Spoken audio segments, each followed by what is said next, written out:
এই হলো অবস্থা। কথা হচ্ছে যে এই ভাইদেরকে মুক্ত করাও তো তাদের কাজ ছিল। যে ওলামায়ে কেরামদের একজনের উপরে 3টা 4টা 5টা 10টা করে মামলা এখনো চলতেছে, তাদেরকে মুক্ত করা উচিত ছিল না? আর এই পুরো জুলুমের পিছনে যত জালেম ইনভলভ ছিল তাদেরকে আইডেন্টিফাই করে ভিতরে ঢোকানো উচিত ছিল না? হয়েছে সবকিছু? এই জিনিসগুলোর মধ্যে অনেক গ্যাপস আছে। এগুলো যদি এভাবে চলতে থাকে তাহলে আগামীতে আমরা যারা ইসলামিক রাজনীতি করবো বলে চিন্তা করতেছি বা ইসলামকে রাষ্ট্র ক্ষমতা নিতে চাই, আমরাও কিন্তু বেগ পাবো, আর ভালো রকমের বেগ পাইতে হবে। আর বিগত সময় আমরা অনেক ভুল করছি, যেমন মন খারাপ করেন না, এগুলো আমরা ভুল করছি। এই যে আমরা সেকুলারদেরকে অনেক বিশ্বাস করে ফেলছি, ওদের সাথে জোট করতে গেছি, ঠিক আছে, ওদেরকে আমরা ভাই বোন করার চেষ্টা করছি। আসলে এদের সাথে আর কাফেরদের সাথে কোনো পার্থক্য নেই। সেকুলারিজমে যারা আছে আর কুফার যারা, এদের মধ্যে কোনো পার্থক্য নেই। ওই কালিমা পড়া না পড়ার পার্থক্য, তো বাকি আপনার পিঠে ছুরি এরাও মারবে ওরাও মারবে।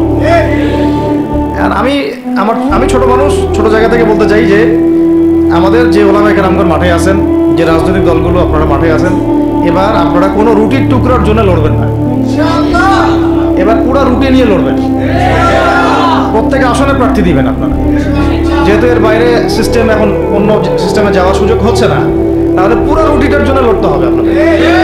আমাদের টার্গেট হচ্ছে এখন একটা ইসলামপন্থী সরকারকে রাষ্ট্র ক্ষমতায় নিয়ে যাওয়া, এটা আমাদের একটা প্রধান টার্গেট। এখন আমাদের এজেন্ডা স্পষ্ট, কোনো গোপন এজেন্ডা নাই।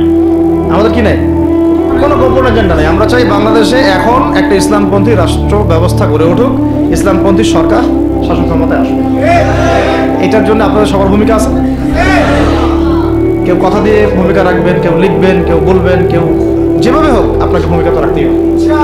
কারো বসে থাকার সুযোগ নেই এখন। আর এই রাষ্ট্রটাকে ইসলামিক রাষ্ট্র হিসেবে গড়ার দায়িত্ব এখন সবার কাঁধে আসছে। আমরা আমাদের জায়গা থেকে বলতেছি, বাকি কাজ কিন্তু আপনাদেরকে করতে হবে। আল্লাহ পাক করার তৌফিক দান করেন। আর ইসলামপন্থী ভাইদের আপোষের যে দূরত্ব, এটা কমায় ফেলতে হবে। এই দূরত্ব রাখা যাবে না।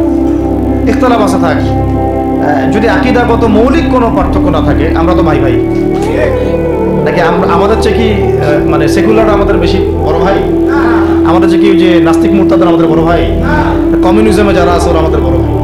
না এই গণতন্ত্রপন্থী যারা একবারে কট্টর, ওরা আমাদের দিনী ভাই নাকি? আমাদের তো ভাই, সোজা কথা হচ্ছে ইন্নামাল মুমিনুনা ইখওয়া, ইন্নামাল মুমিনুনা, মুমিন যারা মুমিন মুমিন ভাই, মুমিনে মুমিনে কি ভাই, খালাস। আল মুসলিম ওয়া আখুল মুসলিম, মুসলিমের ভাই কি? মুসলিম, খালাস, এইটুক। মুসলিম আমার ভাই, মুসলিম আমার ভাই। এখন যারা এদেশের রাষ্ট্র ক্ষমতা ইসলামকে চায় না, তারা আমাদের ভাই না। সে যে কোনো নামেই আসুক, এক্স ওয়াই জেড, দেখার দরকার এক্স নামে আসুক, ওয়াই নামে আসুক, জেড নামে আসুক, যারা রাষ্ট্র ব্যবস্থা ইসলামকে চায় না তারা আমার ভাই না। সোজা কথা। এবং রাষ্ট্র ব্যবস্থা ইসলাম চায় যে ভাইরা আমাদের, ওই ভাইদেরকে একসাথে থাকতে হবে। আল্লাহর কসম করে বলতেছি, ইনশাআল্লাহ যদি এই ভাইরা আমরা একসাথে থাকতে পারি, এর সাথে আমরা দায়ীরা, তালেবে ইলমরা এবং আপনারা তো যুব সমাজ আছেন, আমাদেরকে টক্কর দিয়ে বাংলাদেশের রাষ্ট্র ক্ষমতায় কেউ যাইতে পারবে না ইনশাআল্লাহ। সবাইকে ভূমিকা রাখতে হবে। এখন অন্য আলোচনা চেয়ে আলোচনাটাই বেশি দরকার।